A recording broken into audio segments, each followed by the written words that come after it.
말씀 함께 보겠습니다. 함께 보실 하나님 말씀은 사사기 1장 22절에서 36절까지입니다. 사사기 1장 22절에서 36절까지 다 찾으신 줄 알고 한 목소리로 함께 합독하도록 하겠습니다. 함께 읽습니다. 시작. 요셉 가문도 베델을 치러 올라가니 여호와께서 그와 함께 하시니라. 요셉 가문이 베델을 정탐하게 하였는데 그 성읍의 본 이름은 루스라. 정탐꾼들이 그 성읍에서 한 사람이 나오는 것을 보고 그에게 이르되 청하노니 이 성읍의 입구를 우리에게 보이라. 그리하면 우리가 내게 선대하리라 하매 그 사람이 그 성읍의 입구를 가리킨지라. 이에 그들이 칼날로 그 성읍을 쳤으되 오직 그 사람과 그의 가족 놓아 보내매 그 사람이 햇사람들의 땅에 가서 성읍을 건축하고 그것의 이름을 루스라 하였더니 오늘까지 그곳의 이름이 되니라. 므낫세가 베스안과 그에 딸린 마을들의 주민과 다안악과 그에 딸린 마을들의 주민과 돌과 그에 딸린 마을들의 주민과 이블르함과 그에 딸린 마을들의 주민과 무깃도와 그에 딸린 마을들의 주민들을 쫓아내지 못하매 가나안 족속이 결심하고 그 땅에 거주하였더니 이스라엘이 강성한 후에야 가나안 족속에게 노역을 시켰고 다 쫓아내지 아니하였더라. 에브라임이 게셀에 거주하는 가나안 족속을 쫓아내지 못하매 가나안 족속이 게셀에서 그들 중에 거주하였더라. 스불론은 기드론 주민과 나알로 주민을 쫓아내지 못하였으므로 거주하면서 노역을 하였더라. 악셀이 악고 주민과 시돈 주민과 알랍과 악십과 헬바와 아빅과 르옵 주민을 쫓아내지 못하고 아셀 족속이 그 땅의 주민 가나안 족속 가운데 거주하였으니 이는 그들을 쫓아내지 못함이었더라. 납달리는 베세메스 주민과 베다나 주민을 쫓아내지 못하고 그 땅의 주민 가나안 족속 가운데 거주하였으나 베세메스와 베다나 주민들이 그들에게 노역을 하였더라. 아모리 족속의 단 자손을 산지로 몰아넣고 골짜기에 내려오기를 용납하지 아니하였으며 결심하고 헤레스 산과 아얄론과 사알빔에 거주하였더니 요셉의 가문의 힘이 강성함에 아모리 족속이 마침내 노역을 하였으며 아모리 족속의 경계는 아그라빔 비탈의 바위부터 위쪽이었더라. 아멘. 저와 함께 말씀을 살펴보도록 하겠습니다. 우리는 사사기를 같이 함께 보고 있습니다. 사사기 1, 2장은 서론이라고 말씀을 드렸었어요. 그 중에 1장은 그 이중적인 서론 중에서도 실제적으로 땅을 잃어가는 내용에 대해서 말하고 있다고 말씀을 드렸죠. 어제는 유다를 중심으로 한 시므온, 베냐민 지파에 대해서 같이 함께 다뤘었습니다. 오늘은 요셉을 중심으로 해서 에브라임, 므낫세, 스불론, 아셀, 납달리, 단 지파 6지파를 같이 한번 살펴보도록 하겠습니다. 오늘 본문은 두 개의 단락으로 나눌 수 있을 것 같아요. 먼저 요셉 가문의 이야기인 22절부터 26절까지, 그리고 북쪽 지파들의 이야기인 27절부터 36절까지 나눌 수가 있습니다. 함께 첫 번째 단락부터 천천히 살펴보도록 하겠습니다. 먼저 첫 번째 단락 22절부터 26절까지는 요셉 지파에 대한 이야기를 이야기한다라고 말씀드렸어요. 22절을 우리 한 번 더 같이 한번 읽어보겠습니다. 함께 읽겠습니다. 시작. 요셉 가문도 베델을 치러 올라가니 여호와께서 그와 함께 하시니라. 아멘. 요셉 가문이라고 하면 어떤 지파죠? 요셉의 두 아들이었던 에브라임과 므낫세 이 두 지파를 말하는 거예요. 어제 유다가 올라가서 정복하는 내용을 그렸다면 오늘은 요셉으로부터 시작을 하고 있습니다. 야곱에게는 몇 명의 아들이 있었죠? 12명의 아들이 있었어요. 근데 이 아들 중에 누가 장자냐라고 이야기했을 때는 대답하기가 약간 좀 애매한 부분이 있죠. 왜냐하면 유다와 요셉이, 레위는 제외하고요, 유다와 요셉이 그 장자권을 나눠 가졌기 때문이에요. 그래서 12지파가 나올 때 남쪽을 그냥 흔히 통칭할 때 유다라고 이야기하고요, 북쪽을 흔히 통칭할 때 요셉 이렇게 부르기도 합니다. 아무튼 어제는 유다가 올라갔다면 오늘은 요셉이 올라갑니다. 올라갔는데 분위기가 어떤지 한번 살펴보시겠어요? 분위기가 좋은가요? 안 좋은가요? 좋아요. 왜 좋냐면 요셉이 올라가는데 그 뒤에 어떤 말이 따라오냐면요, 하나님께서 함께 하셨다라고 하는 말이 등장하는 거예요. 우리의 인생 가운데 아마 최고의 복은 승리하냐 안 하냐 이것보다도 사실은 하나님께서 함께 하셨다라고 하는 것이 사실은 가장 큰 복일 것입니다. 이 한마디가 가장 중요한 것이에요. 요셉도 보십시오. 하나님께서 함께 하셨다 그러면요, 더 이상 걱정이 없어요. 하나님 뜻 안에서만 행한다면 더 이상 문제될 것이 전혀 없습니다. 그러나 하나님께서 함께 하심에도 불구하고 오늘 요셉을 중심으로 한 북쪽 지파가 어떠한 태도를 보이는지 한번 우리가 살펴보도록 할 거예요. 요셉 가문이 배들을 치러 갑니다. 23절, 24절을 한번 같이 읽어볼게요. 함께 읽겠습니다. 시작. 요셉 가문이 베델을 정탐하게 하였는데 그 성읍의 본 이름은 루스라. 정탐꾼들이 그 성읍에서 한 사람이 나온 것을 보고 그에게 이르되 청하노니 이 성읍의 입구를 우리에게 보이라. 그리하면 우리가 내게 선대하리라 하매. 요셉 가문이 베델을 치러 가는데 쉽지가 않습니다. 난관에 부딪혔어요. 아무리 정탐해도 이 성읍의 입구를 알 수가 없는 것이에요. 그런데 때마침 그 성읍에서 한 사람이 나와요. 이걸 놓치지 않죠. 그 사람을 붙잡고 그 사람에게 이렇게 이야기합니다. 나와 거래를 하자. 만약에 네가 나에게 입구를 가르쳐 준다면 내가 너를 선대할 것이다. 너에게 은혜를 베풀겠다. 라고 이야기를 합니다. 그러자 25절이요. 제가 읽어볼게요. 그 사람이 성읍의 입구를 가리킨지라. 이에 그들이 칼날로 그 성읍을 쳤으되 오직 그 사람과 그의 가족을 놓아 보내매. 그 사람이 아니나 다를까 입구를 가르쳐 주죠. 그리고 요셉 가문이 그 입구를 통해서 쳐서 그 성읍을 이기고 그런 다음에 약속대로 이 사람과 이 사람의 가족을 놓아주고 살려주는 것을 오늘 보게 됩니다. 자, 그럼 제가 여러분에게 한번 질문해 볼게요. 이게 잘한 걸까요? 잘못한 걸까요? 잘한 건가요? 잘못한 건가요? 대답을 듣기 전에 우리가 그 다음에 어떤 일이 일어나는지 결말을 보면서 이게 잘한 건지 잘못한 건지 판단해 보고자 해요. 26절은 우리 같이 한번 읽어보겠습니다. 함께 읽겠습니다. 시작. 그 사람이 햇사람들의 땅에 가서 성읍을 건축하고 그것의 이름을 루스라 하였더니 오늘까지 그곳의 이름이 되니라. 그 사람이 어떻게 해요? 살아남아서 어떻게 합니까? 성읍을 지어요. 이 사람은 어떤 사람입니까? 가나안 원주민이에요. 그런데 이 사람이 햇사람의 땅에 가서 성읍을 짓고 그 성읍의 이름을 루스라고 이야기를 하는 것을 보게 돼요. 여기에서 우리는 두 가지를 생각해 볼 수 있습니다. 첫 번째는 이 사람들이 지은 그 성읍이 과연 어딘가 하는 거예요. 어디에 정착했는가? 어떤 사람들, 여긴 논쟁이 있어요. 그래서 학자들마다 견해가 다른데 어떤 견해는 가나안 밖에 시리아 지역에 가서 그 시리아 지역 중에 헷이라고 하는 지역이 있는데 거기에 정착했다라고 이야기하는 사람도 있어요. 아니다, 다른 곳이다 라고 하는 사람들도 있죠. 근데 여러분 그거 아십니까? 가나안에는요 원래 7 족속이 살고 있었어요.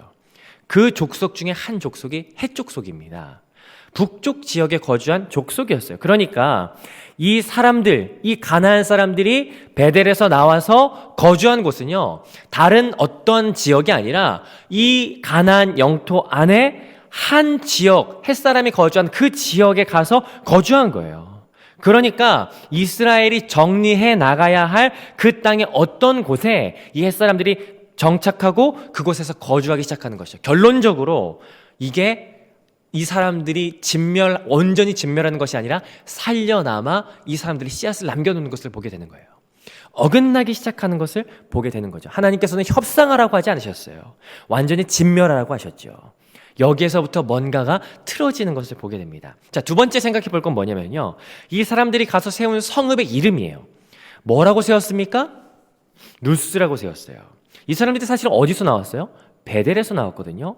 베델이 어디에서 처음 시작되는지 아십니까?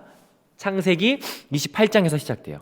야곱이 삼촌 라반의 집으로 도망가다가 돌베개 베고 자다가 천사들이 오르락내리락하는 그 꿈을 꾸고 나서 당장에 일어나서 그곳에 엎드려 예배하면서 그곳의 이름을 뭐라고 했어요? 베델이다. 여기가 하나님의 집입니다. 내가 여기서 하나님을 만났습니다. 라고 하면서 했던 곳이 창세기 28장. 그곳이 베델이었어요.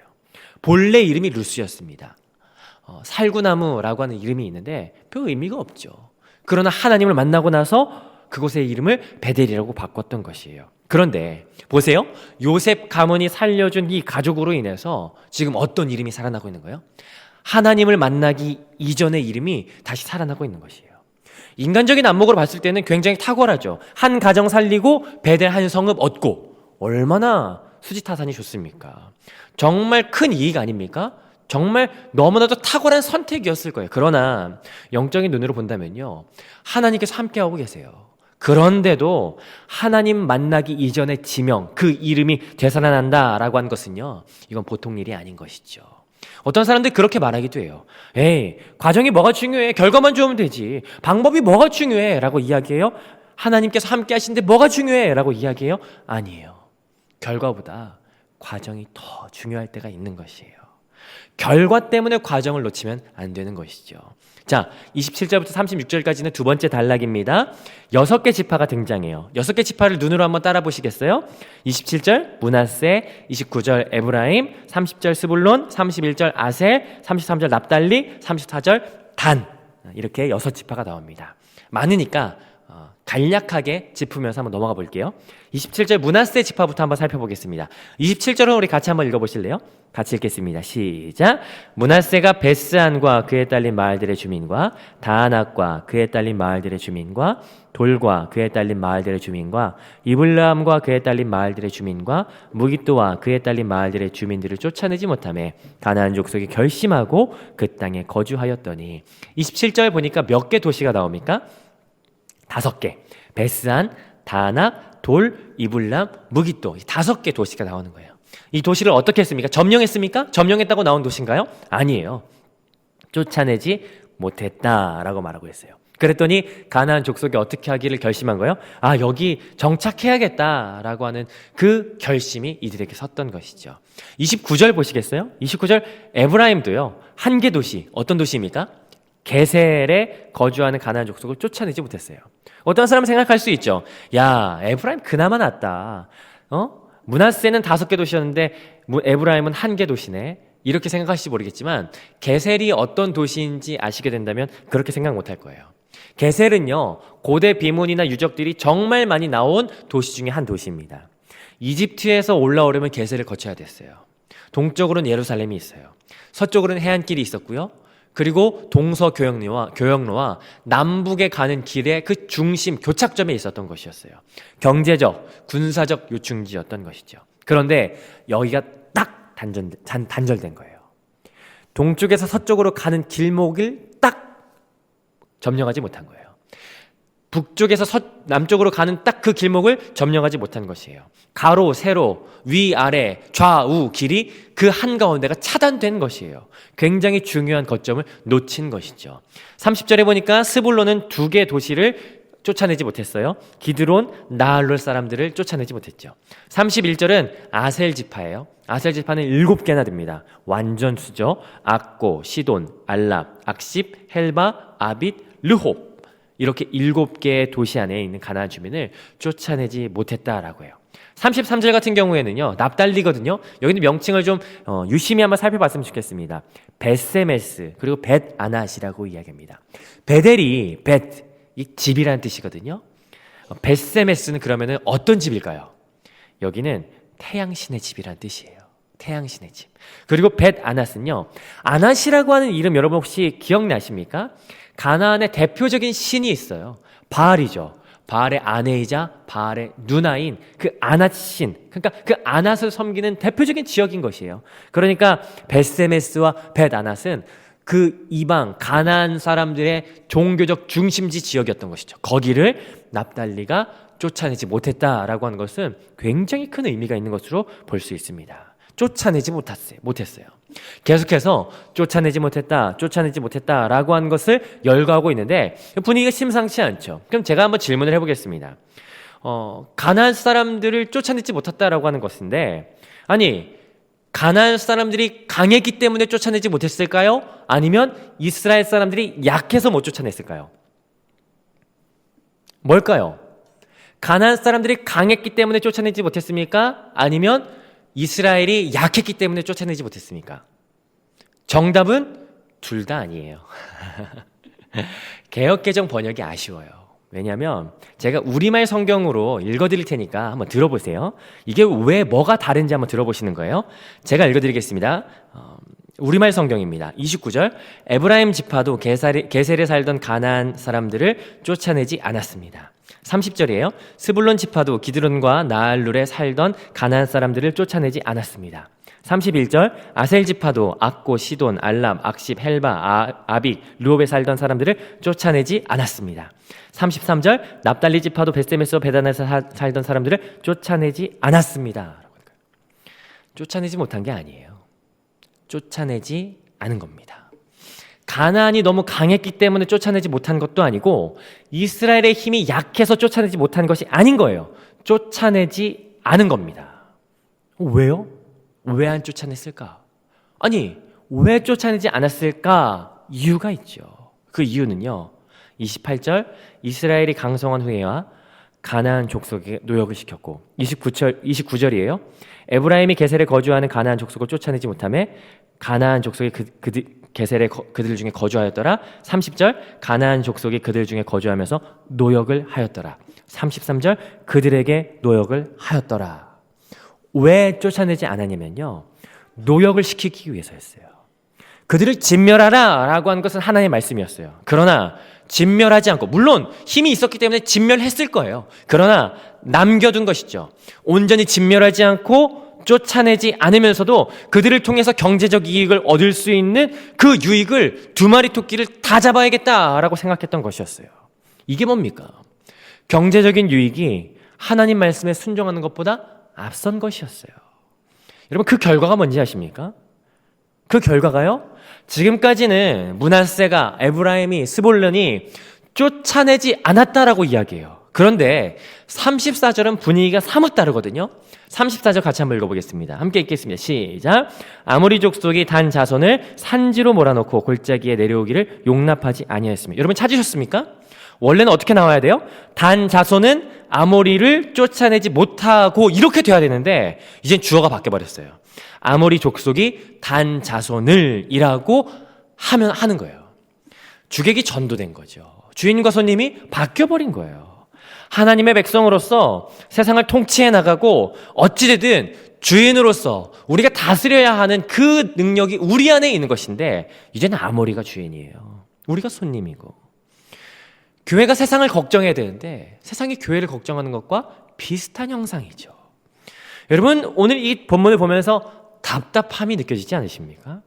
실력도 있어요. 힘도 있어요. 할 수 있어요. 그런데 안 해요. 여러분, 근데 실력도 있고 힘도 있고 능력도 있어서 할 수 있는데 안 하는 거면요, 그거 못 하는 겁니다.